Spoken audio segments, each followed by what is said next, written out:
$950 اللي انتوا شايفينهم دول انا قدرت ان انا اعملهم في اقل من شهر، ودي كل اثباتات السحب اللي انا عملتها من ساعه ما اشتغلت مع كونتنت ريوردز. وزي ما انتوا شفتوا في العنوان بتاع الفيديو، النهارده انا عامل لنفسي تحدي، وهو ان انا اعمل $1000 دول في اقل من 24 ساعه. والفيديو ده هيكون فيه كل حاجه من الالف للياء، فيا ريت ما تجريش الفيديو وتكمل معايا الفيديو للاخر عشان تستفاد بكل كلمه هقولها. طيب اول سؤال اي حد بيساله، هل انا محتاج ان انا ادفع فلوس في الحاجه ديت عشان اقدر ان انا اعمل فلوس؟ والاجابه هتكون لا، انت مش محتاج انك تدفع فلوس خالص في الموضوع دوت. تاني سؤال بقى معانا، هل انا محتاج لاب علشان اقدر ان انا احقق ارباح، ولا ينفع اعمل ده عن طريق الموبايل عادي؟ والاجابه هتكون ان انت لا، مش لازم يكون معاك لابتوب، ولكن يفضل علشان ده هيسهل عليك شغلك وهيسرع معاك الدنيا اكتر شويه. ولكن انت لو معاك موبايل بس ومش هتقدر انك تجيب لابتوب دلوقتي فما فيش اي مشكله. ولكن لو عايز تجيب لابتوب فانت مش لازم تجيب حاجه برضو عاليه، انت ممكن تجيب اي لابتوب عادي وتبدا شغل على منصه كونتنت ريوردز.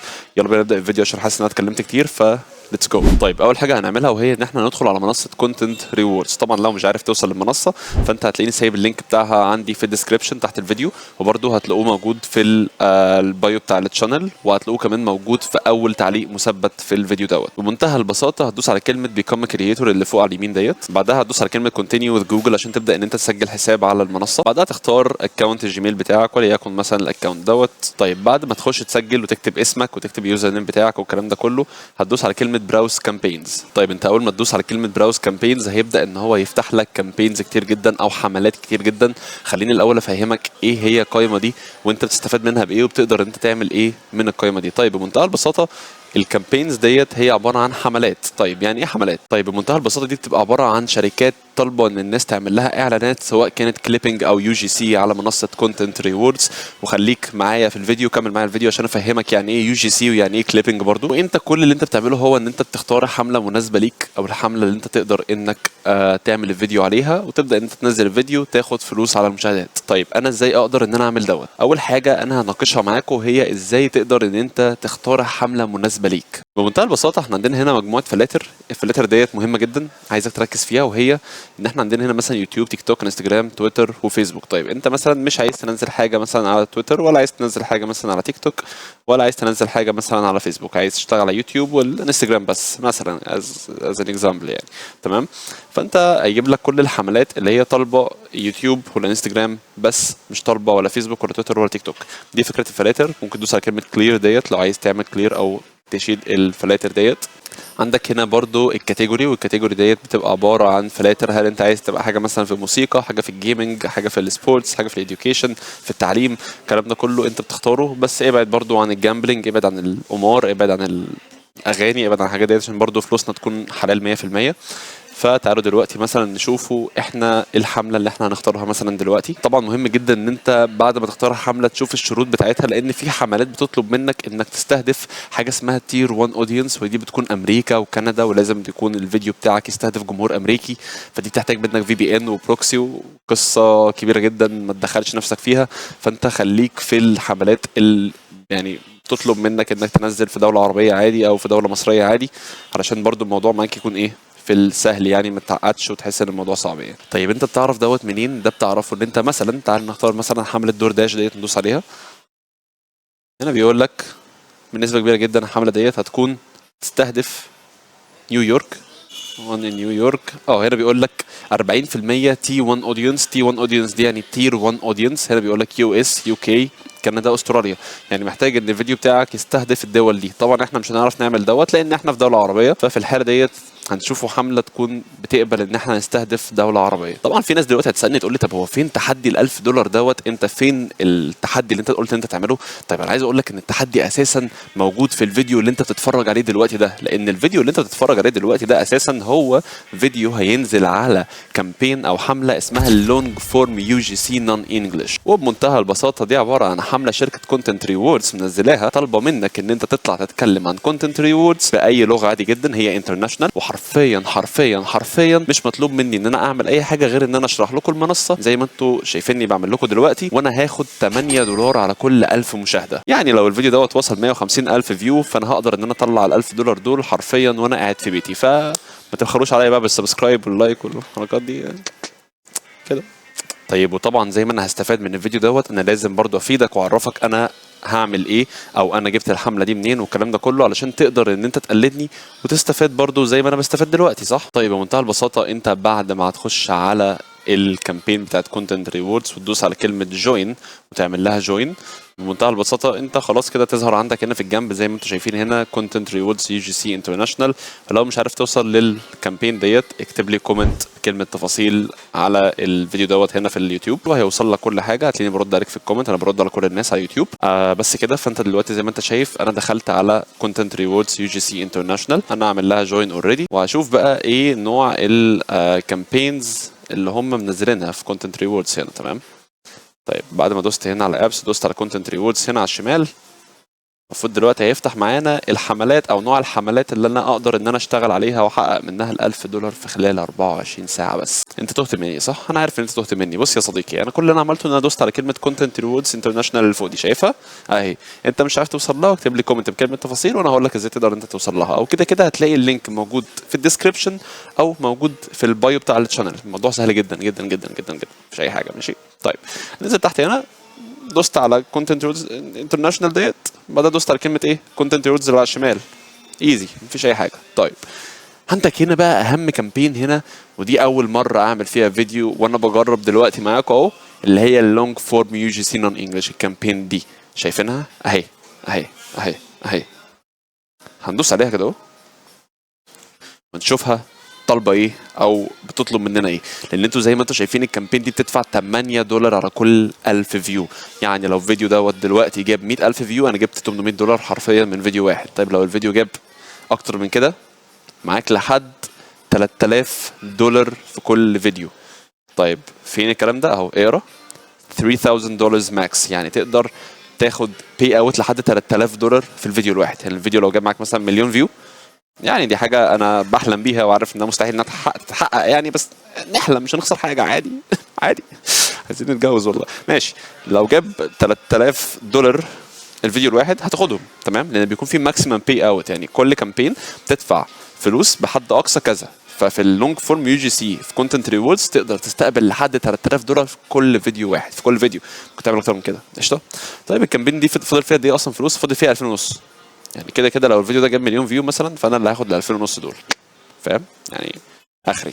فانا مش عايزك تزعل خالص، لان كونتنت ريوردز عندها اكتر من كامبين، وفي كامبينز ياما جدا جدا تقدر ان انت تستفيد بيها، ولسه فيها بادجتس بالملايين. يعني بص انت قدامك فرصه صدقني مش هتلاقيها في اي مكان تاني. يعني اشتغل، فاهم؟ انا مش بعمل اي حاجه، انا بصور الفيديو بعمل له مونتاج وخلاص. تمام. طيب تعالوا دلوقتي نتكلم اهم حاجه بس عن اليو جي سي وعن الكليبنج. ايه الفرق ما بين الاثنين؟ اليو جي سي هي يوزر جنريتد كونتنت، ودي معناها ان انت بتعمل الفيديو من الصفر، سواء كان الفيديو دوت هتتكلم فيه مش هتتكلم فيه، طالما الفيديو انت اللي عامله من الصفر فده اسمه يو جي سي. تمام.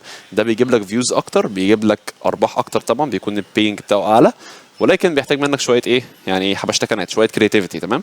طيب انما بالنسبه للكليبنج، فالكليبنج انت بتاخد فيديو جاهز بتعمل عليه شويه مونتاج وتيجي تنزله عندك على السوشيال ميديا وتاخد برضو عليه فلوس. هي ميزته ان فلوسه كتير جدا، لان انت مش بتظهر اصلا بوشك، انت بتاخد فيديو جاهز وبتعمل مونتاج. يعني لو انت مثلا مش هتظهر بوشك ولا حاجه. ولكن المشكله هي ان في كامبينز كتير جدا في الكليبنج بتطلب ان انت يعني تفتح صفحه مخصوصه باسم الشخص دوت. يعني مثلا في كليبنج كامبين كان اسمها علي حامد، شخص اسمه علي حامد كان عامل هنا كامبين طالب ان الناس تاخد الفيديوز بتاعته من على يوتيوب تخليها شورتس وتنزلها على ريلز مثلا على انستجرام على التيك توك الكلام ده كله. ولكن المشكله ان هو كان طالب ان الناس كلها تكتب مثلا علي حامد كليبنج، علي حامد ريلز، تفتح صفحات باسمه.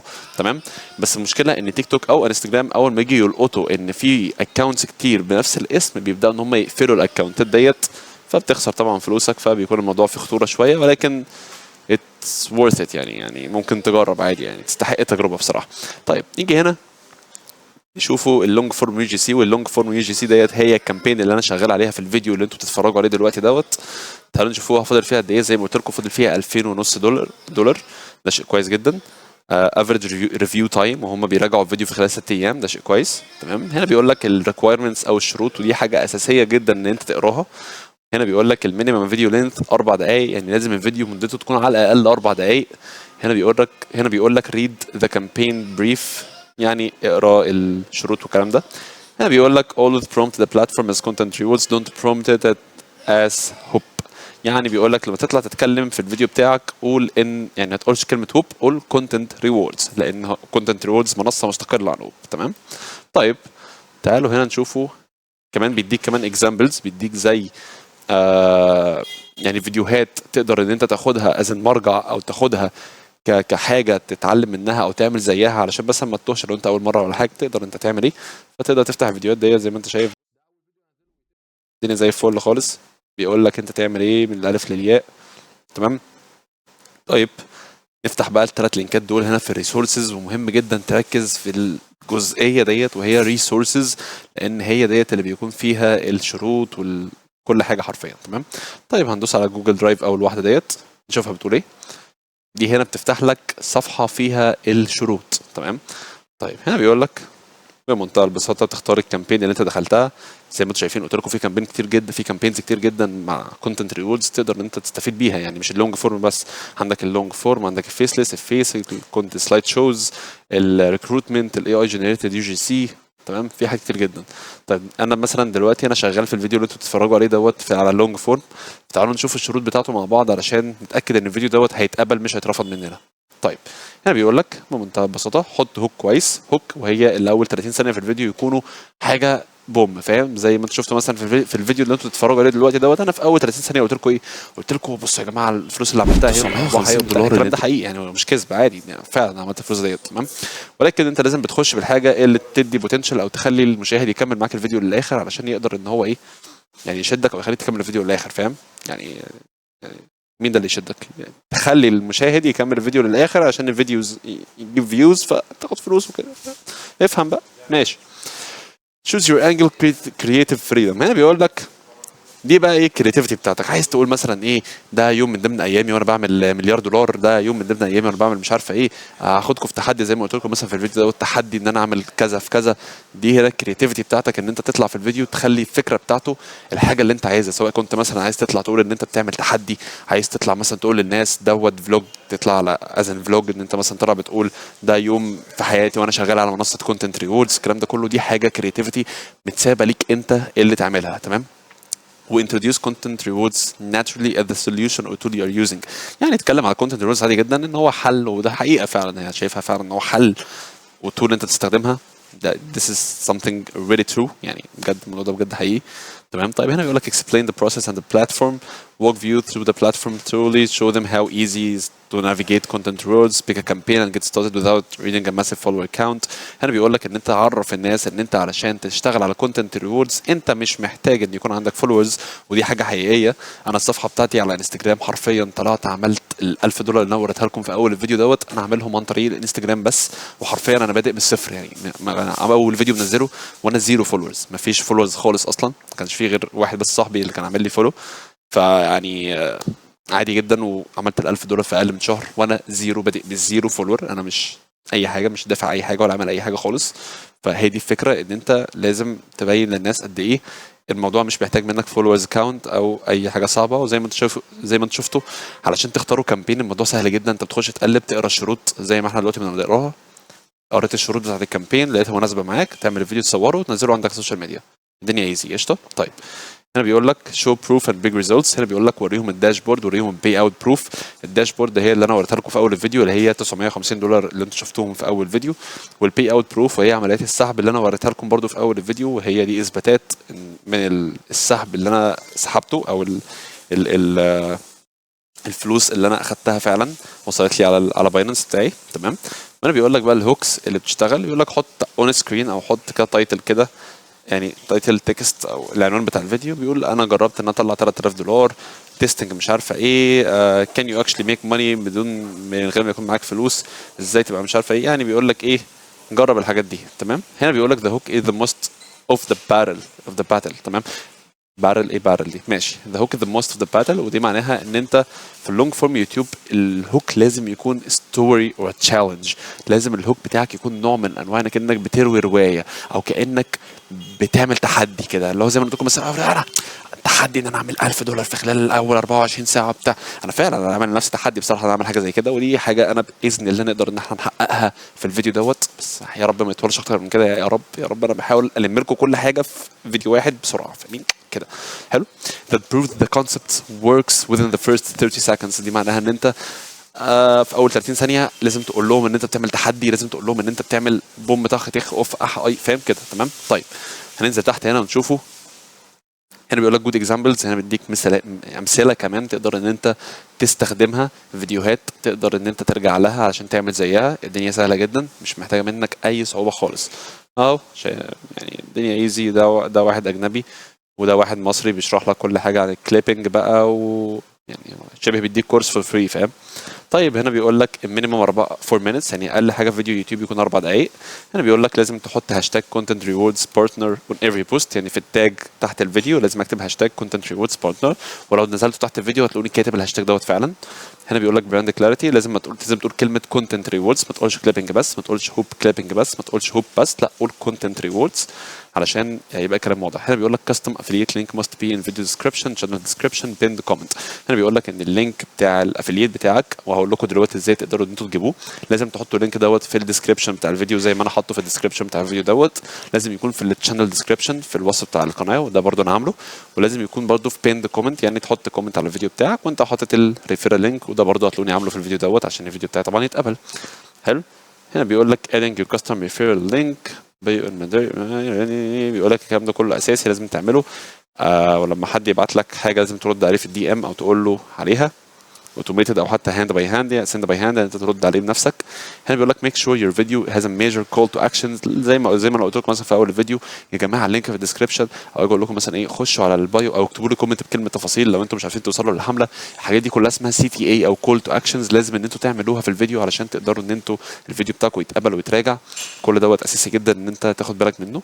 وانا مديك اللينك بتاع الجويننج في الكامبين، برضو اللينك دوت هسيبه لكم في الديسكربشن علشان مش اللينك دوت، اللينك الريفير طبعا بتاعي اللي هو بتجيبوه بقى من هنا. تعالوا اقول لكم ازاي بتجيبوه. لينك الريفير اللي انتوا بتحطوه في الديسكربشن او في البايو بتجيبوه من الجزء دوت generating your custom affiliate link. هتدوس على ديت عادي جدا، الدنيا ايزي. تمام. تنزل تحت، بعدها هتدوس على فين هي كانت هنا فوق اهي affiliate داشبورد، شايفها؟ هتدوس عليها. الدنيا سهله صح؟ بعدها هدوس على كلمه continue with hoop. طيب هو هنا بيفتح معاك الداشبورد بتاعتك، والداشبورد دي هي اللي بتقدر تطلع منها اللينك بتاعك. انت بتيجي هنا تكتب مثلا اسمك او الاسم براند، مثلا انا كتبت مثلا دارك هاسلر، وادوس على كلمه اد لينك، بيجيب لي اللينك اهو على طول. باخده كوبي من هنا، ادوس كوبي، ده اللينك بتاعي خلاص اللي هو ده. بصوا اهو ده اللينك بتاعي contentrewards.com/or/darkhustler. تمام. هدوس انتر هيدخلكم على كونتنت ريوردز عن طريقي. تمام. ده هو الكاستم افيليت لينك. طيب هنا بيجيب لك بقى ايه انت جايب كام كليك، جايب كام حد عملت له ريفير، الكلام ده كله. الليدر بورد ديت، وهي هنا بيقول لك انت رانك رقم كام. طبعا احنا رانك 86، يعني صباح الفل، احنا بعاد قوي، احنا لسه. في رجاله هنا بسم الله ما شاء الله جايبه 8000 كليك و3800 ساين ابس، انا جايب 5000 كليك و748 ساين ابس بس. خشوا بقى على اللينك واعملوا ساين ابس عشان ناخد $600 غير فلوس الفيديو. بصوا انا داخل النهارده بعمل بيزنس. تمام. بعمل بيزنس، يعني مشكله، بس زي ما انا بعمل بيزنس برضو انتوا اعملوا بيزنس، فاهم؟ يعني انا ايه، انا بعمل كده، انت قلدني يعني. ما خليك ذكي، قلدني يعني. زي ما انا بعمل انت اعمل، عشان زي ما انا بعمل فلوس دلوقتي انت برضه تعمل فلوس، يعني فاهم؟ انا بستفيد منك عشان انت تستفيد وتطلع تستفيد من الناس، ما احنا كلنا ناس، فاحنا كلنا بقى نستفيد بقى كده من بعض، فاهم؟ شغل دماغك. كونتنت ريوردز منصه كويسه جدا. اوريتكم اثباتات السحب، تعالوا برضو اوريكم اثباتات السحب تاني، واوريكم الداشبورد تاني علشان الناس اللي بتشكك. اهو نخش هنا عند الفاينانس بتاعنا. انا دلوقتي البالانس اللي معايا حاليا $5 بس، التوتال اللي انا كسبته كان $950. تمام. ان شاء الله الفيديو دوت هنعمل قدهم مرتين باذن الله. بس طبعا ده لو انتوا يعني عملتوا سبسكرايب لايك الحركات ديت. هنا فيو اكتيفيتي، زي ما انتم شايفين دي كلها اثباتات سحب انا عملتها. سحبت $105 في $55 في $100 في $90 في $294. يعني دي عمليه السحب اللي انا سحبتها قبل كده. فالدنيا فعلا سهله، مش صعبه خالص يعني. انت كل اللي تعمل ساين اب، تاخد الفيديو تعمل عليه شويه مونتاج، تنزله عندك السوشيال ميديا. ما قلتلكمش صح ازاي تقدروا انتوا تعملوا سبميت للفيديو. طيب خلينا مثلا نيجي هنا عند الكامبين بتاعت اللونج فورم اللي احنا شغالين عليها دلوقتي ديت، اللي انا بعد ما اقفل الفيديو دوت واعمل له مونتاج وانزله على يوتيوب واعمل لها سبميت، هعمل لها سبميت هنا قدامكم. اسمها لونج فورم يو جي سي نون انجلش اهي. هندوس عليها كده اهو. بعد ما هندوس عليها هننزل تحت في هنا سبميت فيديو، شايفينها؟